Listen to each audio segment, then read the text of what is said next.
Today, traders, we will be answering the question, what is the best risk to reward ratio in Forex trading?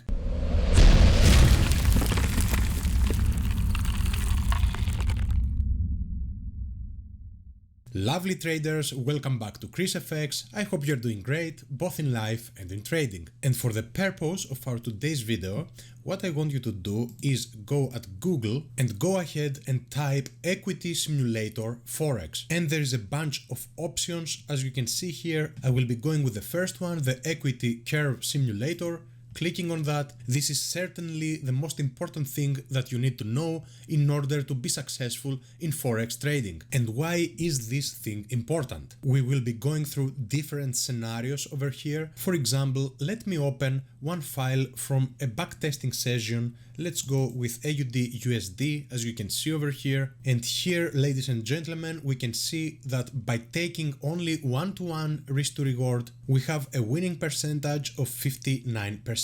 Forget about the numbers that you see over here because the strategy I'm developing is a little bit mixed, but with a one-to-one we would be winning 59% of the time. Now, if in the same trades we would go for a 3-to-1, let me open up the next file. You see, with a 3-to-1 risk to reward, we have 55 losses in the 83 trades and only 28 wins compared to the 49 wins that we had. So now, even though overall we're winning more, the winning percentage is only 33%. So let's calculate that real quick. In the first scenario, we would be winning 59% of the time. So let's see, let's make the quick math. 59% of the time means that we win 59 and we lose 41, because if we add those two numbers, of course, we get 100 trades, 100%. So, of course, in order to find our winning units, given the fact that we risk 1%, we would have the 59 minus 41, so we would be winning 18% or 18 units in the 100 trades. Now we will take the other example and everything is going to be making sense. Remember this 18 number.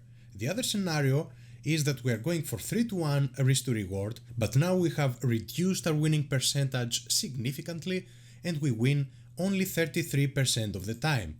So in the 100 trades we win 33, but times 3 because we're taking 3-to-1.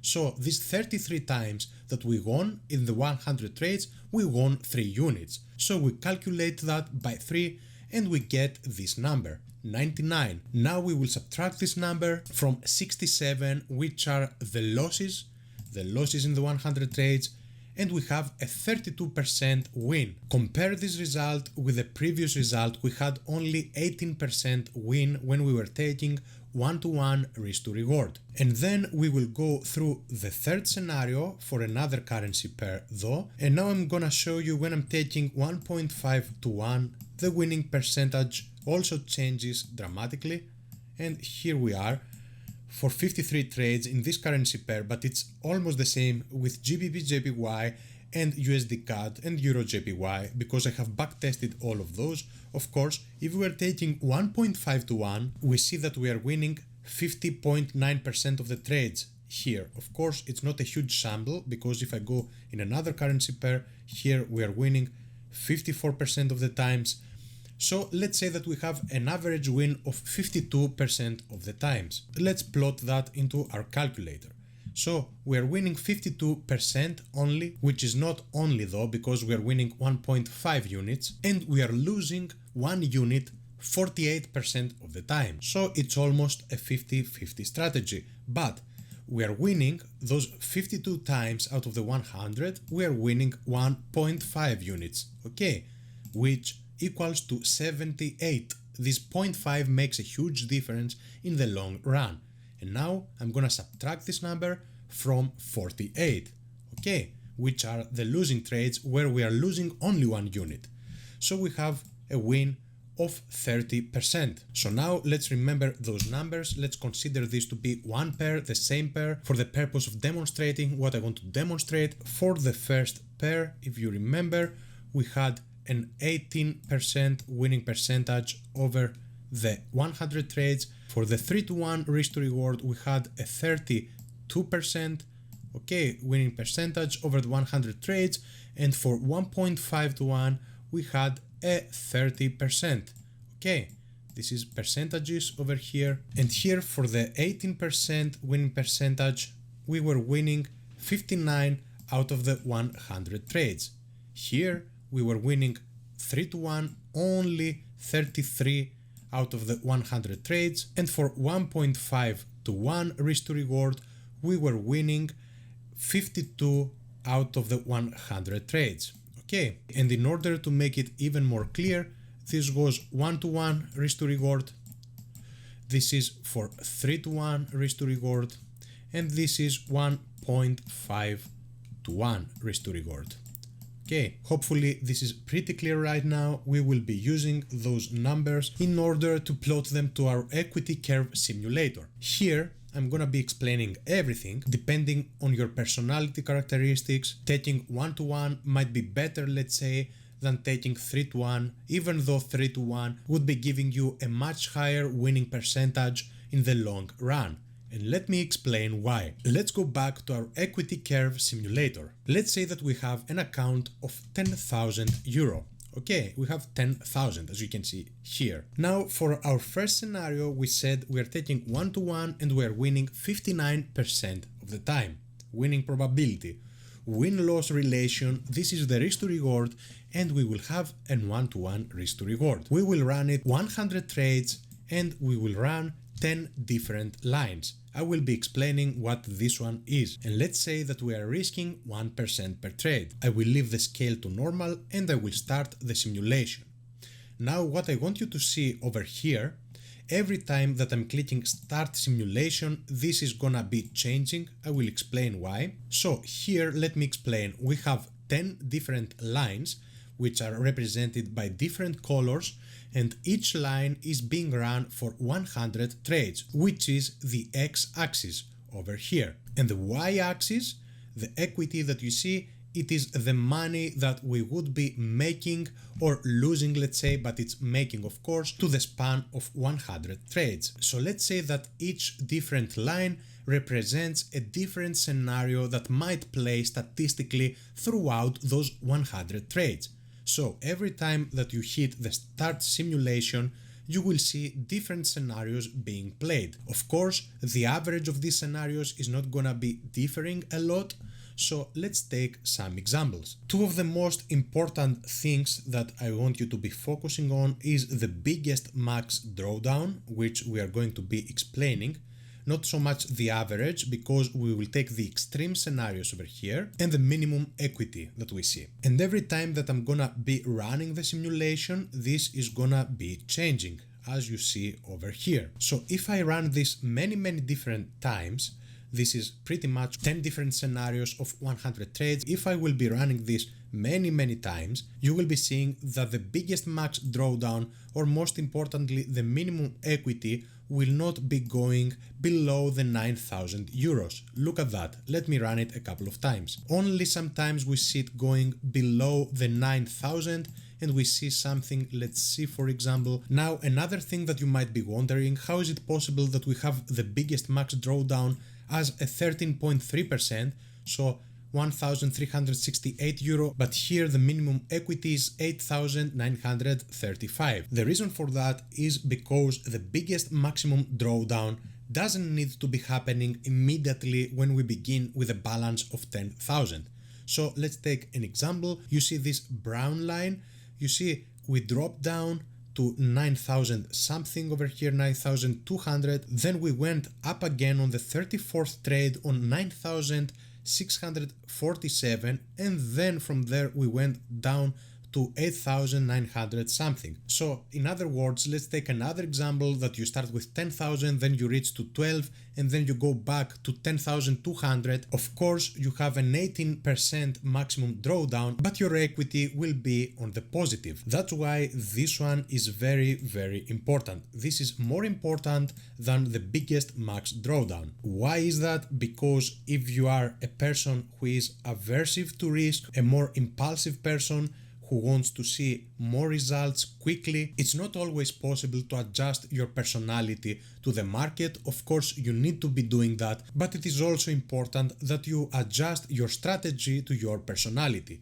So if I have a high risk aversion, if I do not like risk, look at that. Start simulation and start simulation again and again. You see the drawdown is not that much. So mostly we're remaining above the 9,000 euro mark. But the max equity on the other hand over these 100 trades, the 10 different scenarios of those 100 trades is pretty large. You can see this number, it will be changing over here. 14,000, 15,000, 13,000, 14,000. So you see what you can be expecting only with one-to-one over the 100 trades. Now that we have explained that, we will be going through the other scenarios. First of all, we will be going through the scenario where we are taking 1.5 to 1 and we are winning 52 only out of the 100 trades. What we are going to be doing then, we are going to go here where it says win probability and we are going to plot 52, which is how many are we winning out of the 100 trades. The win-loss relation is 1.5 to 1, okay? And all the rest we are going to be leaving the same, so we will test it for 100 trades, 10 different scenarios each time we run it, so 10 different lines, and we will be risking 1% of our balance.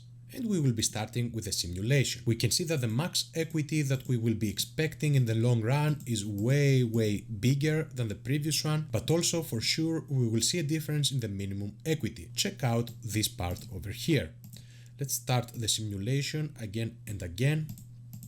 You see here, some of the times over here we went down to 7,500 euros in one of the simulations, and I will be running it a couple more times over here. Let's see, mostly we remain above the 9,200, so it is pretty good also for people who are aversive to big downswings, let's say. But on the other hand, you will be seeing larger drawdowns when you see them, as you can see here, and you saw a drawdown of like 2.5k at some point. You saw here 8.3k previously, but generally speaking it is better than the one-to-one. Even though we're winning only 52% of the time, it will be giving us a very nice average performance over the 100 trades. So you see the average performance, it is a 26.5% win out of the 100 trades. This can be way higher if I run the simulation again and again.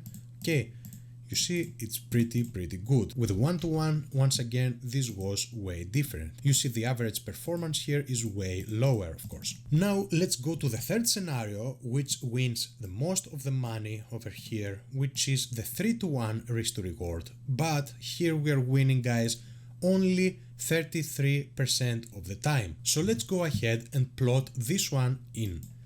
We have a winning probability of 33 out of the 100 trades, and we have a 3-to-1 risk to reward. Look what happens now when I'm starting the simulation. First of all, let's check out the average performance over here. You see the average performance over the 100 trades goes up significantly. We go up to 46% and sometimes even above 50%, if I saw correctly beforehand, 51%. But what else can we see? That the minimum equity many more times is gonna be below the 9,000 mark, and probably if I run it a lot of times, even below that. So let's go here, 8,890, here we have 8,300. Okay, so mostly we are below the 9,000 mark, and for sure it will go way further down if I run it. You saw here 7,900 beforehand, 8,100. But the maximum equity, look at the maximum equity over here. It is very high, of course. Now what happens is that even though in the long run you would be preferring taking the 3-to-1 risk to reward, because of course this is giving you the highest winning percentage, if you are a person who is aversive to risk, and if you are a person who doesn't want to see high fluctuations, let's say, in his or her balance, then you might be wanting to go with a 1.5-to-1 risk to reward, which is pretty close to the swings. Let's say the downswings are pretty close with the 1-to-1, but this gives way higher winning percentages in the long run with small downswings compared to the 3-to-1 risk to reward. On the other hand, if you are a person who is not impulsive and you can handle those large downswings, you would be wanting to go for the 3-to-1 risk to reward. So this is a tool that it would be very nice for you to be working on, and this was an introduction video because in our next video we will be showing how to succeed in prop firms, so in FTMO for example, by the facilitation of this tool. How can you use this tool in order for you to find the best strategy in order to pass challenges as the FTMO challenge, or at least theoretically what strategy would be giving you the highest results for passing a challenge such as the FTMO. In other words, there is no best risk to reward because as people we are not robots. Of course, if you have a robot working for you, an algorithm, let's say, a successful algorithm, which not too many people have, then of course you would be wanting to plot the best risk to reward according to the back testing, the one that gives the highest winning percentage, and let it run with this one. But of course, we as humans have to adjust to the market, and we also have to adjust our strategies to our own personality characteristics. This is gonna do it for today. Be sure that you subscribe to my channel for more free educational content, and please give me a like on this video if you feel like you have learned something. Furthermore, if you want to support the channel, you can go ahead and click on the links that I will be leaving down in the description. This is gonna do it for today, guys. Thank you all for watching. Until next time.